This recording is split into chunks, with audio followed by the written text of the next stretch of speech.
What's good with YouTube? You already know Big Flacco with a convict's perspective, and I'm smashing, dashing, sliding on through with a little bit of energy.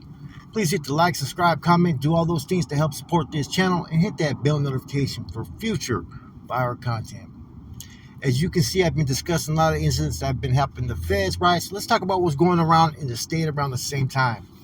So around 2008, I believe, Stork finally arrives. He had been going back and forth, I believe, from Lewisburg to the Bay to do his time and whatnot. There's just a whole lot of things were going on were kind of weird, right? But he arrives to the Bay at that time. And when he gets there, it was Chuco, Antonio Guillen Chuco from Sahom. Now, what people need to understand with that is that Chuco and Stork have had a past relationship. They were cellies before. Therefore, there's a rapport there. So he entrusted Stork as far as to get at him about all the complaints that were coming through from a lot of carnales, because at that time, there was no communication with what was going on for the Familia. Certain individuals were filing complaints and want to know what they were supposed to do. And so that's when the first discussions were being discussed about reestablishing a whole new Mesa, right? And the issues that were being raised was, well, what if we're never in contact again? You know, what if the feds are so slammed down that there's no communication and it's like 10, 15, 20 years till we even get in contact again? Those were the issues that were being raised to push one narrative. Let's reestablish the Mesa. Now, under the same guidelines of what the Constitution says, but the only exception is that they were going to create those that they wanted in those positions. That was the big difference. And therefore, it was put in Stork's head that, hey, you can sit at one of those general positions. Black Widow, they had left Boxer from Selma, DC, and Widow from Los Baños all in charge, as they were like the remaining Cat 3s that were up in the Bay. And I think you had anywhere from like 25 to maybe 35 carnales, right? Some of their statuses were in question based upon who they were recruited by, but that's a whole nother story. So Widito, you already know, he steps back. Boxer from Selma stepped back way earlier because he got backlash for what his response was to everything that was going on. Was he pushed the narrative that, hey, these guys are hot, we're only going to put the Familia in danger. Instead of getting any support from anybody, he pretty much got backlash. So he was one of the first one of those threes to step back, leaving just DC. Now with Stork arriving, you have another Cat 3 there, right? Who was just did time with all the fellas in Santa Rita fighting his case and whatnot. So he had a clear understanding of where everybody's mind was at that current moment. Now, at that time, they started to communicate more with Conejo and brought that whole subject to him. Now, Conejo had been on the shelf for a long, long time. He had been demoted before the generals had left and was not to hold any positions ever within the organization. So he wanted to come off that shelf, right? So they were starting to talk about how they were going to do it and how they were going to present it to DC. See, DC was the final one that they had to sit there and get to sit there and acknowledge, man. And that was going to be the whole point of which direction they were going to go. So they were trying to gain support. They were slowly starting to communicate and get vibes what other carnales would think. And see, the thing is with that is, unless you were promised a position, is where you kind of fucking laid your head and what position you had. So basically, they sold the idea to DC, and he pretty much went with it, man. And it was around that time they recreated a new high command, basically self-appointed themselves and each other, right? With DC being the GAO, General Advocate's Office, Chuco being the SRG, and Stork being the GOP.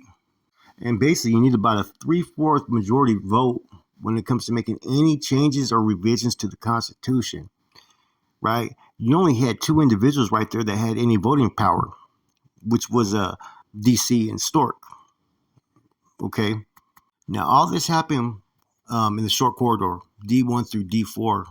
And so these discussions, like I said, right, were secretly being held even before Chuco brought it up to Stork.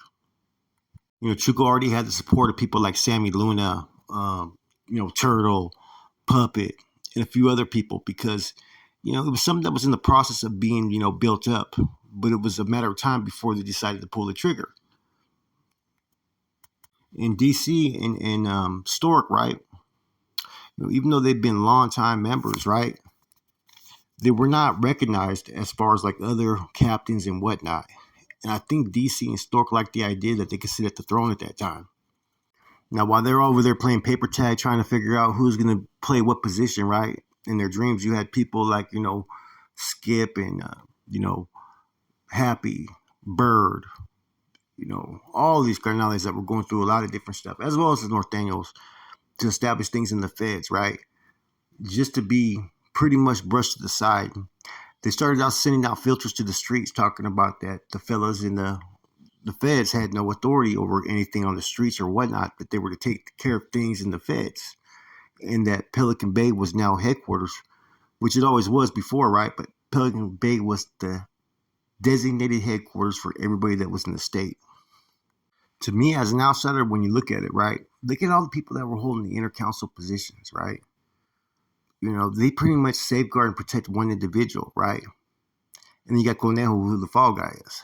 And see, Conejo wasn't originally in a general position. It wasn't until Stork went back to the feds, he was voted in. But it's like they created their own, category 3 members and whatnot.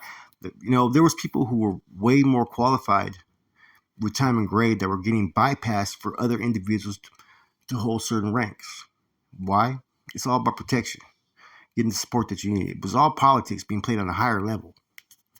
Now, when I take a step back, Chuco, as you guys know, I personally like the dude. I thought he's okay.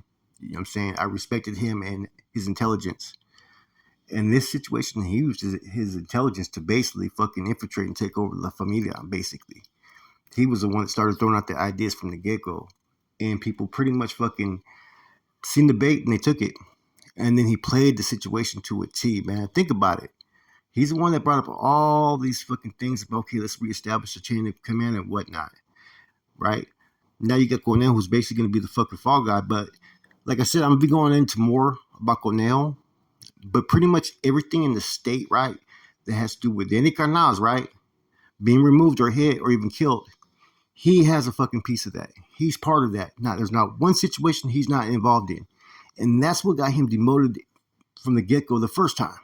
The same thing that you're seeing today. And, the new SRG kind of took everything a little bit to a different type of angle. They rewrote out the SRG pretty much concepts for the street regiments. They filtered them out. They wanted everybody to be functioning in smaller crews, 2 to 3 man crews. And what they did was they were given the pay rosters of certain Cs that were locked up that needed to get financial funding. And that's what they did. They excluded anybody that was in the feds, though. But they had everybody that was in CCR, and anyone that was in the county jail. And they weren't going to worry about focusing on the main bank, right? These were the names that were being given. And I think that's because they were restructuring who was going to be in charge of what areas at that time. Like, who was going to be in charge of, like, the San Jose area or Bay Area? Who was going to be in charge of, Santa Rosa? All these different areas had to be given to certain Cs to operate, right? And that's when they decided to allegedly, according to the state at the time, we're going to give the fellas, we're going to give them the Bay Area, the East Bay. Why? Because nobody wants it. Let them have that, right? Because that was the state saying that. And as you've seen, when other individuals got out around the same time, right? You had Bird, you had, what's his name, Happy, and then you had fucking, what's his name, fucking, from out there in Sakura, Spider, right? Now, you had those individuals out there, they started doing as they wanted. They started having those that were out there in the state pretty much fall in file with what they had to say, right? That's the first thing that you've seen.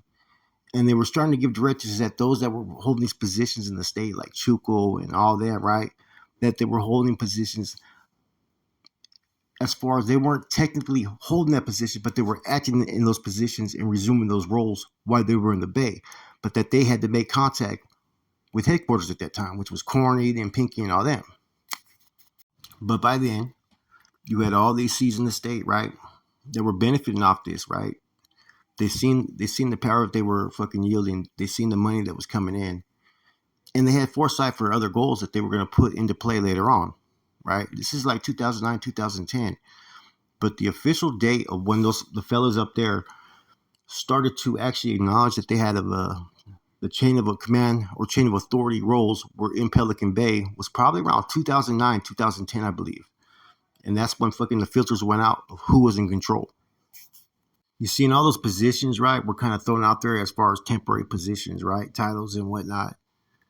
But I think when it got real was once they got a little bit of piece of that pie and see what benefits that could come their way is when people started to exclude other options as far as, acknowledging the filters that were coming through. Because Corny, all of them were trying to send fucking kites at that time because Corny was technically the GOP when he last left the Bay.